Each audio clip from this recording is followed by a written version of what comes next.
Allahumma rabbi shrah li sadri wa yassir li amri wahlul 'uqdatam min lisani yafqahu qawli. A'udzu billahi minasy syaithanir rajim. Bismillahirrahmanirrahim. Wa aqimis shalah. Innas salata tanha 'anil fahsya'i wal munkar. Shadaqallahul 'azim. Dan dirikanlah ibadah salat. Sesungguhnya ibadah salat itu akan mampu mencegah manusia daripada perbuatan keji dan mungkar. Maha benar Allah dengan segala firman-Nya. Al-Quran surat Al-Ankabut ayat yang ke-45. Yang kita hormati pengurus Musalla Tasdib, selanjutnya bapak-bapak, ibu-ibu, kaum muslimin jamaah maghrib rahimakumullah. Pertama sekali, marilah kita bersyukur kepada Allah. Alhamdulillah, pada malam hari ini kita kembali dapat menunaikan ibadah salat maghrib secara berjamaah. Kemudian selawat beserta salam kepada junjungan kita Nabi besar Muhammad sallallahu alaihi wasallam. Allahumma salli ala Muhammad wa ala ali Muhammad. Bapak-bapak, ibu-ibu, kaum muslimin jamaah maghrib rahimakumullah.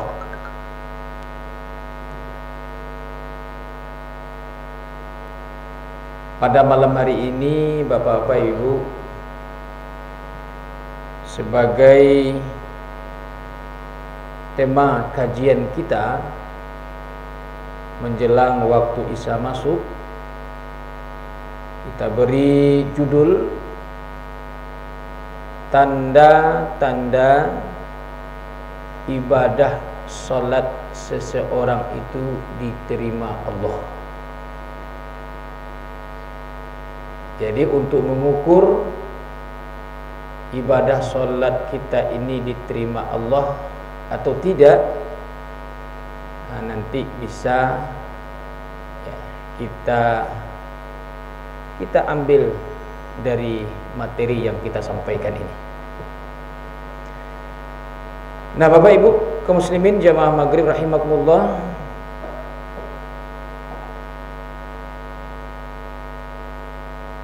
ibadah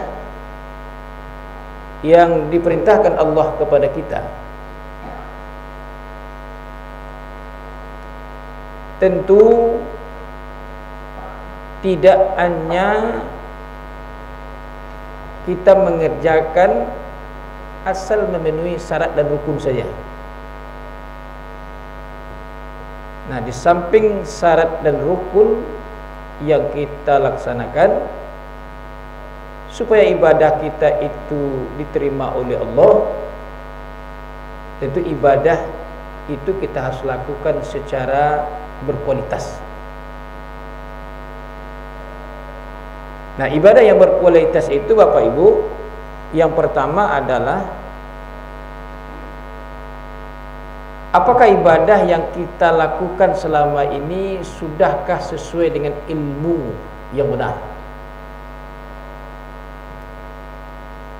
Sebab kata Rasulullah dalam hadisnya, man amalan sholihan laisa minni fahuwa raddun.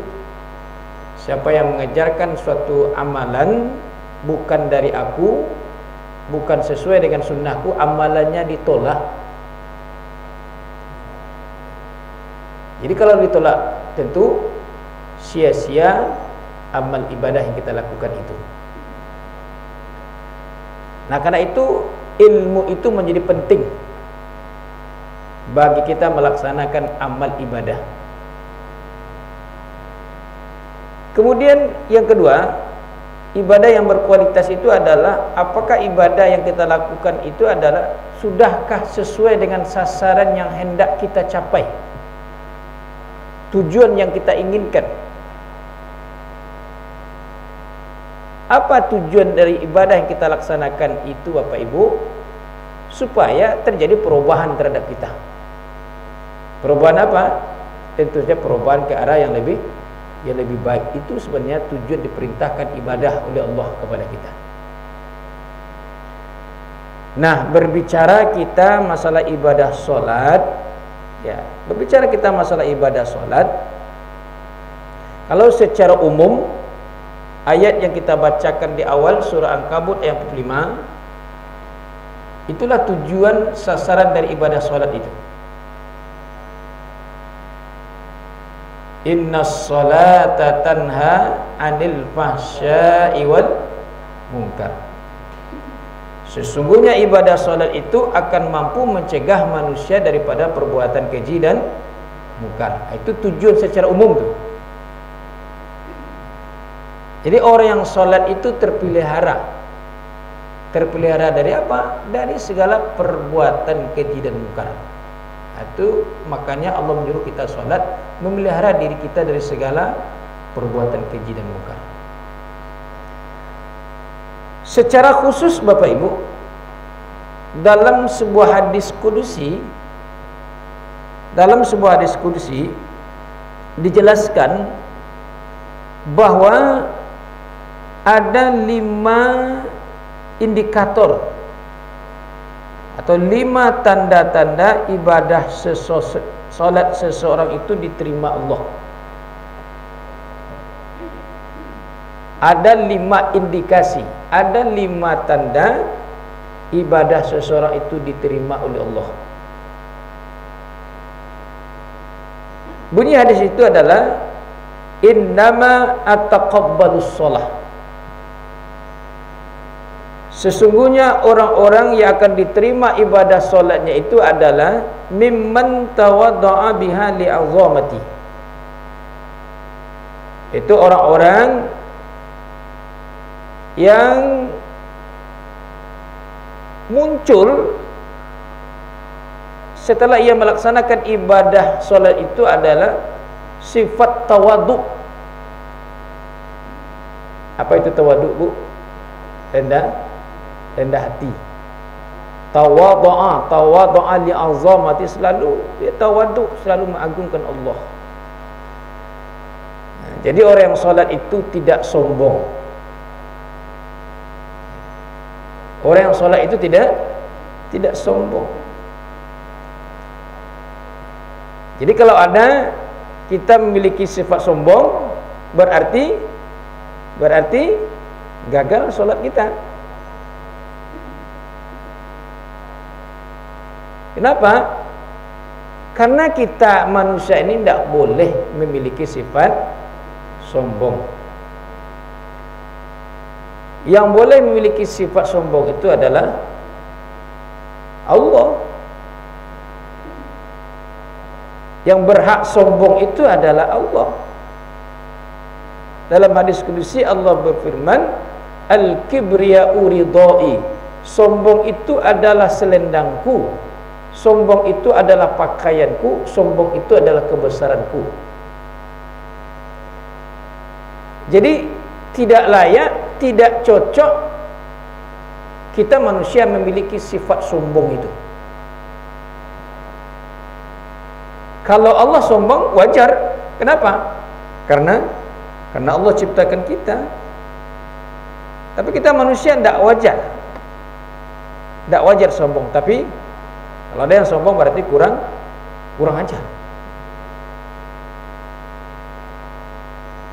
Nah, Bapak Ibu kaum muslimin jamaah maghrib rahimakumullah, walaupun sombong itu adalah kebesaran Allah yang berhak hanya Allah, tetapi di dalam berbagai ayat Bapak Ibu, Allah selalu berkata kami dalam Al-Quran. Walaupun sombong itu adalah miliknya Allah, tapi Allah selalu berkami dalam Al-Quran. Apa contohnya kalimatnya Bapak Ibu? Inna a'tayna kal kausar. Sesungguhnya kami telah memberikan nikmat yang banyak kepadamu. Berkami Allah. Berarti Allah itu menghargai peran ada makhluknya. Kami ciptakan langit, kami ciptakan bumi, ya. Berkami Allah dalam Al-Quran. Inna anzalnahu fi Lailatul Qadar. Sesungguhnya kami turunkan Al-Quran pada malam Lailatul Qadar. Berkami Allah raya. Jadi walaupun yang memiliki sifat sombong itu adalah Allah, tapi Allah selalu ya menghargai peran makhluknya. Tak lumaden Allah. Nah, kemudian yang kedua, kenapa kita tidak boleh sombong? Karena sombong itu adalah dosa yang pertama yang dilakukan makhluk Allah yang menyebabkan ia diusir dari surga. Siapa Bapak Ibu? Iblis. Iblis itu satu kelompok dengan malaikat. Ya. Iblis itu satu kelompok dengan malaikat. Ketika Allah perintahkan ya para malaikat sujud kepada Nabi Adam, bersujud semuanya.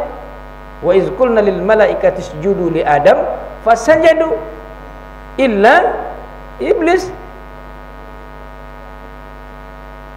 Jadi Bapak Ibu, iblis itu awalnya patuh taat kepada Allah. Tidak ada larangan Allah yang dikerajun di iblis itu. Patuh taat. Saya baca dalam sebuah buku, lebih kurang 8.000 tahun iblis itu taat kepada Allah. Namun sayangnya ketika disuruh sujud, iblis itu tidak mau sujud. Kenapa tidak mau sujud? Aba wastakbar. Enggan, sombong. Kenapa ia tidak mau sujud? Ia berkata, ana khairum min, saya lebih baik daripada Adam. Khalaqatani min nar wa khalaqtuhu min tin. Saya diciptakan Allah dari api, sementara Adam dari tanah. Kayaknya lah ambo sujud ayo ndak. Kayak gitu dah.